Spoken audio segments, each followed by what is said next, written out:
Status wise ना it is completely different interview. Nagma ने मुझे बोला है कि I can finally tell you that we are dating. क्या कुछ भी फाइनली डेटिंग। मुझे नहीं बोला उसने अभी तक ऐसा। क्या? अच्छा, ब्रेकअप हुआ था इनका। 100% हुआ था। ओके।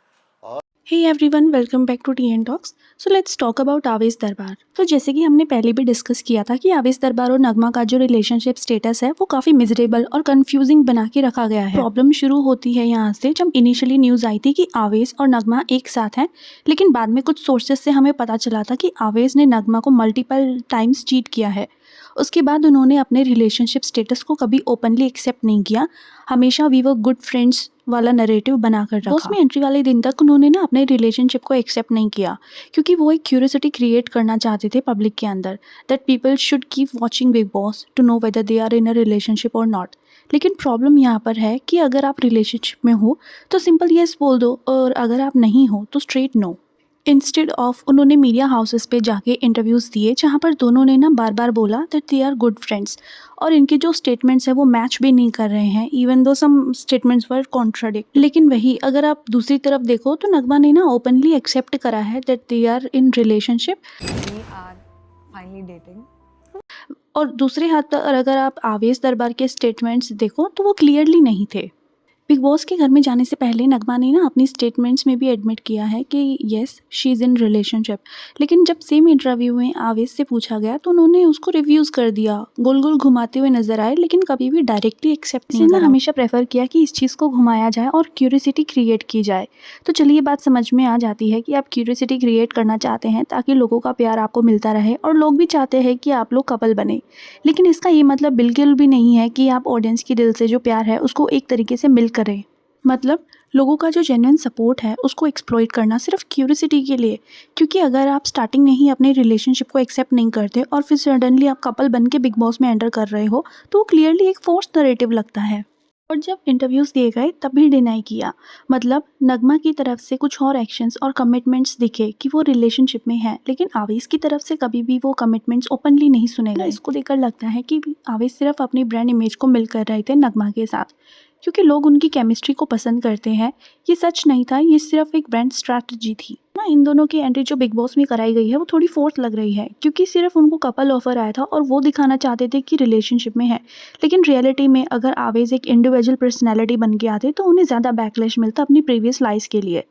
ऑडियंस को भी अब समझ में आ रहा है कि उन्होंने अपने फैंस के को झूठ बोला है, और इसी वजह से ना आवेश ने चूज़ किया कि वो नगमा के ही साथ आएगा, क्योंकि उनका फैन बेस दोनों को साथ देखना पसंद करता है। इंडिविजुअली उनकी इमेज में नेगेटिविटी आ सकती थी। ऑडियंस उन्हें शिप करती है और उनकी केमिस्ट्री को पसंद करती है, और उन्हें हमेशा कमेंट्स आते रहते हैं when will you make video with Nagma और आवेश। इस वजह से उन्होंने बिग बॉस में कपल एंट्री चूज़ की। तो अब थोड़ा बात करते हैं इस्माइल दरबार पर, क्योंकि ये फैमिली लेवल पर भी इश्यूज़ हैं। सिर्फ आवेश ही नहीं बल्कि इस्माइल दरबार जो कि फादर है, उनके खिलाफ भी कंट्रोवर्सीज होती रही हैं। तो अगर आप गूगल पर सर्च करोगे तो आपको मिलेगा कि एक बार इस्माइल दरबार और जैद दरबार ने एक पर्सन को असॉल्ट किया था हॉकी स्टिक से। इसना मीडिया तक भी गया था और फोटोज भी सामने आए थे जहाँ पे विक्टिम के फेस से काफ़ी खून निकल रहा था। फिर उनको अरेस्ट किया गया था और फिर वो बेल पर रिलीज हो गए थे। जब जैद की शादी गौहर खान से हुई थी तब उन्होंने अपनी एज के बारे में भी गौहर खान से झूठ बोला था। मतलब हिस्ट्री उठाकर देखो तो दरबार फैमिली में काफ़ी कंट्रोवर्सीज रही हैं। तो ना अब रूमर्स ये चल रहे हैं कि आवेश और नगमा ये दोनों अपना रिलेशनशिप फेक कर रहे हैं, वो भी सिर्फ पैसा कमाने के लिए। मतलब डायरेक्टली बोला जाए तो ब्रांडिंग और मनी मेकिंग के लिए ये लोग सिर्फ कपल बन रहे हैं। तो ना ऐसी चीज़ों से फैंस और स्टार्स के बीच का जो कनेक्शन है वो वियर्ड हो जाता है। तो ना कहीं उनके फैंस को भी ये चीज़ हिंट मिल रहा है, समझने लगा है कि ये चीज़ें जो हैं वो रियल नहीं है, ये सिर्फ एक तरीके से दिखाई गई है, प्रिटेंड करी गई है। लेकिन जब हम पूरा बैकग्राउंड देखते हैं तो ये चीज़ सिर्फ आवेश और नगमा तक लिमिटेड नहीं है, ये पूरी दरबार फैमिली ही एक तरह से प्रॉब्लमैटिक हिस्ट्री के साथ रही है। चलिए मैं आपको ना एक दरबार फैमिली का क्विक बैकग्राउंड दे देती हूँ। इस्माइल दरबार एक इंडियन फिल्म म्यूजिक डायरेक्टर है। उनका नाम आपने सुना होगा हम दिल दे चुके सनम, देवदास जैसी सुपरहिट मूवीज़ के साथ। उन्होंने अपने म्यूज़िक बॉलीवुड में अपना एक नया नाम बनाया, और उसके लिए उन्हें नेशनल फिल्म अवार्ड्स भी मिला था बेस्ट म्यूज़िक डायरेक्टर के लिए। और सिर्फ इतना ही नहीं, उन्होंने टीवी रियलिटी शोज़ में भी अपीयरेंस दिया था, इंक्लूडिंग बिग बॉस और इंडियन आइडल। मतलब एंटरटेनमेंट इंडस्ट्री में उनका एक स्ट्रॉन्ग प्रेजेंस रहा है। और अब उनकी पर्सनल लाइफ की बात करें तो उनकी पहली शादी हुई थी फरजाना शेख से। उनसे उनके 4 बच्चे हुए, अनम, जैद, आवेश और मुंजरीन। लेकिन अब जब उन्हें इंडस्ट्री में थोड़ा फेम मिलना स्टार्ट हुआ तब उन्होंने अपनी फर्स्ट वाइफ को चीट कर दिया और अपनी दूसरी वाइफ से शादी कर ली। उनकी दूसरी वाइफ का नाम आयशा दरबार है और आयशा के साथ उन्हें एक बेटा हुआ इमाम दरबार।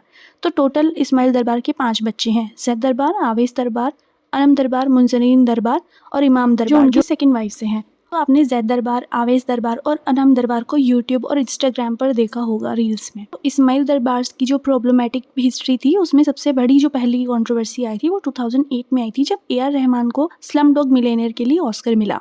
तो इस्माइल दरबार ने पब्लिक में उन्हें एक्यूज़ कर दिया कि ए आर रहमान ने वो अवार्ड परचेज किया था। रहमान को उस वक्त ऑस्कर मिला था, तभी मैंने कहा था, बट उस वक्त किसी ने ध्यान ही नहीं दिया, किसी ने भी ध्यान नहीं दिया। आपने कहा था कि ए आर रहमान ने ऑस्कर खरीदा है। हाँ, और इस बार बोला तो उस बात को इतना हाईलाइट कर दिया, पर जब अगर मैंने बोला है तो फिर बोला है।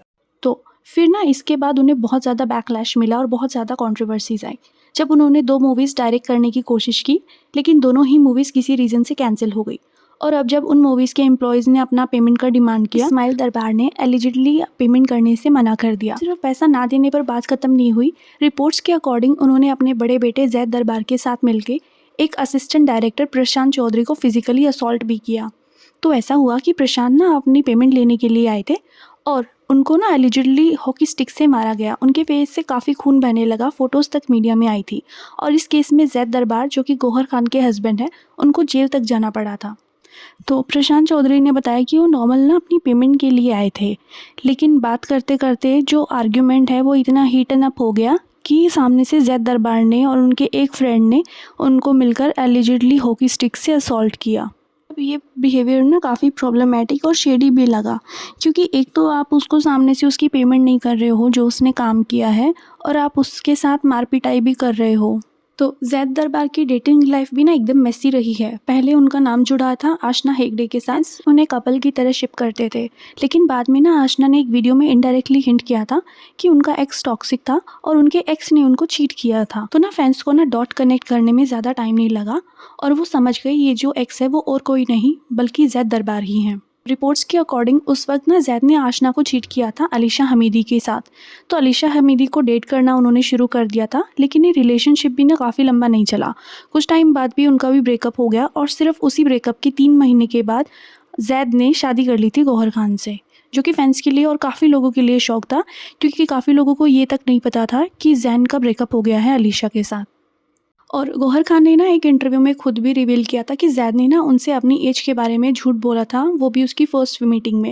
ही प्रिटेंड कि वो अपनी रियल एज से 4 साल यंगर है। And he said something, he lied to me about his age. He lied 4 years younger. Because even younger. I didn't know ना।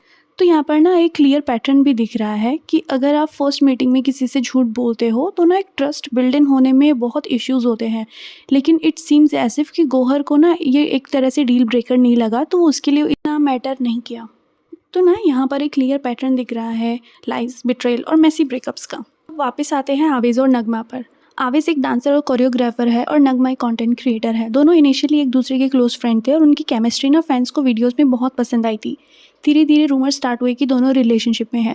सिर्फ नगमा ही ओपनली एक्सेप्ट करती थी कि वो रिलेशनशिप में है, लेकिन आवेज़ ने ना कभी भी इस बात को क्लियरली एक्सेप्ट नहीं किया। वो हर इंटरव्यू में बोलता था that we are good friends. और फिर सबसे बड़ी बात, जब दोनों ने ना बिग बॉस में एज ए कपल एंट्री करी है, तो आप खुद सोचिए कि आप अपना रिलेशनशिप हमेशा डिनाई कर रहे हो और आप सडनली कपल बन के रियलिटी शो में आ रहे हो। और ऑन दी अदर हैंड, जब उसी रियलिटी शो के रेफरेंस में आपको इंटरव्यूज़ देने हैं, तो आप इंटरव्यूज़ में भी एक क्यूरियोसिटी क्रिएट करने का स्टार्ट कर रहे हो। तो जो दोनों साइड है ना वो काफ़ी मैसी लग रहे हैं और दोनों साइड मैच भी नहीं कर रहे हैं कि अगर आप सिंगल ही हो तो फिर आप बिग बॉस में एज कपल एंट्री कैसे कर सकते हो, बट आप कपल ही हो तो फिर आप उनके जो रेफरेंसेस में इंटरव्यू दे रहे हो आप वहाँ पर खुद को सिंगल क्यों बता रहे हो, एंड आप वहाँ पे ऐसे क्यों बोल रहे हो कि you will get to know in Bigg Boss only. तो ना यहाँ पर एक चीप सी टैक्टिक्स यूज़ की जा रही हैं to try to build in some curiosity around their relationship, जो कि काफ़ी ऑब्वियस है।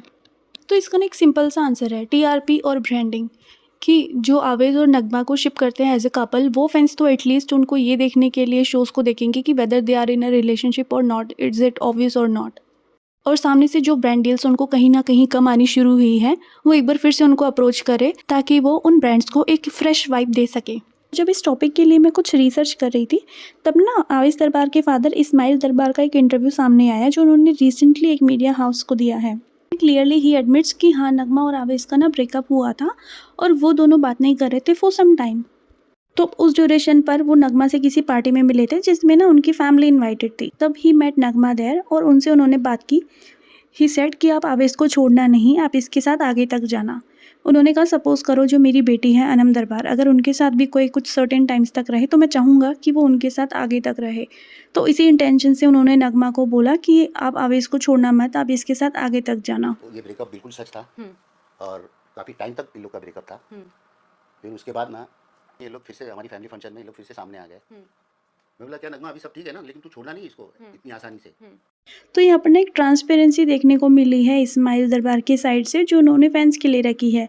लेकिन फैंस ज़्यादा खुश होते अगर ये ट्रांसपेरेंसी आवेश दरबार ने दिखाई होती towards their fans. It seems as if कि वो अभी भी एक तरह से फोर्स कर रहे हैं अपने फैंस को ये दिखाने के लिए कि वो दोनों रिलेशनशिप में हैं and they are very good couple goals.